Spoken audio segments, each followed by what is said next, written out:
Hi friends, ఈరోజు ఈ వీడియోలో ఇందిరమ్మ ఇల్లు కట్టేటప్పుడు చెయ్యకూడని కొన్ని ఇంపార్టెంట్ మిస్టేక్స్ గురించి క్లియర్గా ఎక్స్ప్లెయిన్ చేస్తాను. వీడియోని ఎక్కడ స్కిప్ చేయకుండా ఎండ్ వరకు చూడండి. ఒకవేళ ఇలాంటి మిస్టేక్స్ మీ ఇంట్లో ఉంటే వెంటనే సెర్చ్ చేసుకోండి. ఇంట్లో కరెంట్ వర్క్ జరిగేటప్పుడు ఎలక్ట్రీషియన్లు వర్క్ తొందరగా కంప్లీట్ చేయాలి అనే ఉద్దేశంతో ఒకే గోడకు 2 రూమ్లకు సంబంధించిన స్విచ్ బోర్డులను ఒకదాని వెనుక ఇంకొకటి ఫిట్ చేస్తూ ఉండడం జరుగుతుంది. అలా గనక మీ ఇంట్లో ఫిట్ చేసి ఉంటే వెంటనే రిజెక్ట్ చేసేయండి, వద్దని చెప్పేయండి. ఎందుకంటే ఇన్ ఫ్యూచర్ వాటి వల్ల షార్ట్ సర్క్యూట్ జరిగే అవకాశం అయితే ఎక్కువగా ఉంటుంది. ఇలాంటి మిస్టేక్ మీ ఇంట్లో ఉందో లేదో చూసి వెంటనే సరి చేసుకుంటే బెటర్. ఒక్కసారి ఈ ఇంటి ఎలివేషన్ని క్లియర్గా చూడండి. సో ఎలివేషన్ పైన రూఫ్ని ఫిట్ చేసిన తర్వాత ఐరన్ రాడ్ బయటకు వచ్చింది. సో దాన్ని కట్ చేయలేదు. 2 ఐరన్ రాడ్లు అలాగే బయటకు వచ్చాయి, వాటిని కట్ చేయలేదు. అండ్ రూఫ్ వేసేటప్పుడు ఆ రేకు అంటే ఐరన్ రేకుది వేశారు రూఫ్, అది బయటకు వచ్చింది, దాన్ని కూడా కట్ చేయలేదు. సో ఈ మిస్టేక్స్ని క్లియర్ చేయకుండానే ప్లాస్టరింగ్ చేసేసారు.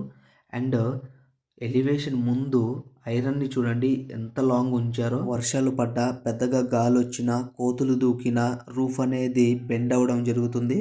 సో అలా ఉంచకుండా రూఫ్ని వెంటనే కట్ చేసుకుంటే బెటర్. స్లాబ్ మీద ఫ్లోరింగ్ పోసేటప్పుడు ఇంకొక వర్క్ అయితే చేయాల్సి ఉంటుంది. ఏంటంటే రూఫ్ నుండి వాటర్ అనేది స్టెప్స్ మీదకి వెళ్ళకుండా కొద్దిగా ఎత్తుగా రూఫ్ కింద కట్టుకోవడం బెటర్. అందువల్ల వాటర్ అనేది కిందకు దిగదు. సో ఎలక్ట్రికల్ వర్క్ తర్వాత ఇందిరమ్మ ఇంట్లో చేస్తున్న ఇంకొక పెద్ద మిస్టేక్ ఏంటంటే కిచెన్ రూమ్ నుండి వేడి గాలి బయటకు పోవడానికి చిన్న చిన్న తూరలను ఫిట్ చేస్తూ ఉంటారు.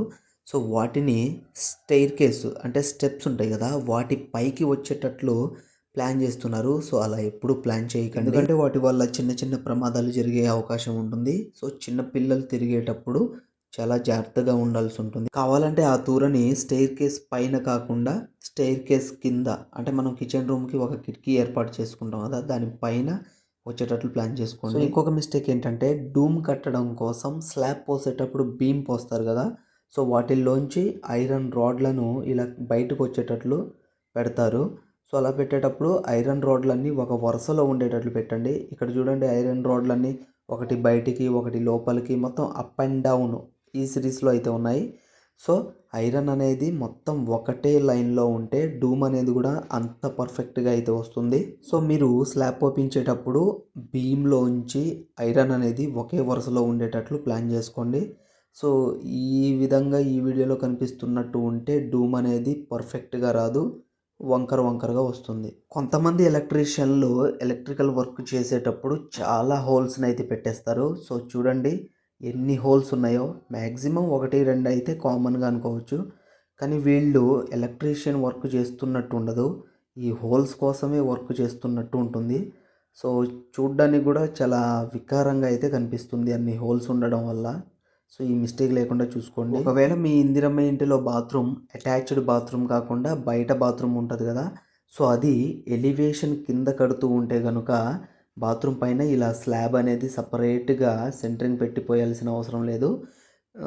మేస్త్రీలు ఏం చేస్తారంటే కింద బిళ్ళల్లాగా పోసేసి వాటిని ఎత్తి బాత్రూమ్ల మీద పెట్టేస్తారు. బాత్రూమ్ల మీద మనం అంత బరువైన వస్తువులు ఏమీ పెట్టం కాబట్టి స్లాబ్ కంటే బిళ్ళలు పోపించి వాటిని ఫిట్ చేసుకోవడం బెటర్.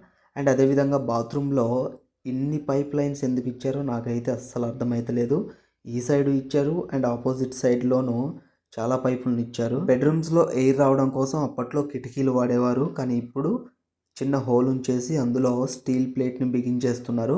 సో ఒక గోడకి 2 ఉంటే సరిపోతాయి, కానీ ఇలా 4-5 పెడితే మాత్రానికి చాలా చిరాగ్గా అయితే కనిపిస్తుంది. సో ఆ మిస్టేక్ మీరు చేయొద్దు. సో నేను చెప్పాను కదా, ఒకే గోడకు 2 స్విచ్ బోర్డులు అవసరమా అని. సో ఈ ఇల్లు ఎవరు కట్టారో కానీ, ఐ మీన్ ఎలక్ట్రికల్ వర్క్ చేశారో కానీ ప్రతి చోట ఒకదాన్ని ఆపోజిట్లో ఇంకొకటి, అంటే ఒకదాన్ని అనుకుని ఇంకొక స్విచ్ బోర్డుని అయితే ఇలాగే బిగించేశారు. బిల్డింగ్ పైన కూడా చాలా మిస్టేక్స్ చేస్తూ ఉంటారు. పిట్టగోడకి ఆ రింగులను ఫిట్ చేయడం మర్చిపోతుంటారు. ఏదైనా ఫంక్షన్స్ గట్లా చేసినప్పుడు కర్రలు నిలబెట్టి టెంట్ వేసుకోవడానికి అనమాట. సో అవి మర్చిపోవద్దు ఫిట్ చేసుకోవడం. అండ్ స్లాబ్ పైన ఫ్లోరింగ్ లాగడానికంటే ముందు ఈ ఐరన్ని ఇలా ఉంచొద్దు. సో వెంటనే వాటిని పిల్లర్లుగా పోసేయండి. 2 అడుగులు కానీ 3 అడుగులు కానీ బాక్సులు ఉంటాయి కదా పిల్లర్లు, అవి తెచ్చి ఈ ఐరన్ రాడ్లు కనిపించకుండా పిల్లర్లు పోసిన తర్వాత మాత్రమే మీరు కింద ఫ్లోరింగ్ అనేది లాగాల్సి ఉంటుంది. సో అలా కాకుండా ముందు ఫ్లోరింగ్ లాగి తర్వాత పిల్లర్ పోద్దామంటే ఏదైనా వర్షం కురిసిన తర్వాత ఆ పిల్లర్ హోల్లోంచి వాటర్ అనేది లీక్ అవ్వడానికి ఛాన్సెస్ ఎక్కువ ఉంటాయి. అండ్ ఇంకొక మిస్టేక్ ఏంటంటే ప్లాస్టరింగ్ అయిపోయిన తర్వాత మళ్ళీ గోడను కట్ చేసి ఇలా పైప్ లైన్ వేయడం అనేది చేయొద్దు. ఎందుకంటే దానివల్ల మళ్ళీ ప్లాస్టరింగ్ అనేది సరిగ్గా రాకపోవచ్చు. ఆ ఏరియా ఉన్నంత వరకు చాలా చిరాగ్గా అయితే కనిపిస్తూ ఉంటుంది. సో ఆ మిస్టేక్ మీరు చేయొద్దు. అండ్ స్టెయిర్ కేస్ పోసిన వెంటనే ఈ ఐరన్ రాడ్లను అక్కడ నుంచి కట్ చేయమని చెప్పేయండి. ఎందుకంటే ప్లాస్టరింగ్ చేసేటప్పుడు అవి అడ్డొస్తూ ఉంటాయన్నమాట. ఇలాంటి మిస్టేక్స్ ఏమైనా మీ ఇంట్లో ఉన్నాయో లేవో చూసుకోండి. అదేవిధంగా కిచెన్ రూమ్లో స్టెయిర్ కేస్ పైన తూరను ఫిట్ చేయకుండా ఇలా సన్ సైడ్ పైన కూడా ఫిట్ చేసేటట్లు చూసుకోవచ్చు. వీడియో నచ్చితే లైక్ చేసి ఇలాంటి మరిన్ని వీడియోల కోసం మన ఛానల్ని సబ్స్క్రైబ్ చేసుకుని ఫాలో అవుతూ ఉండండి.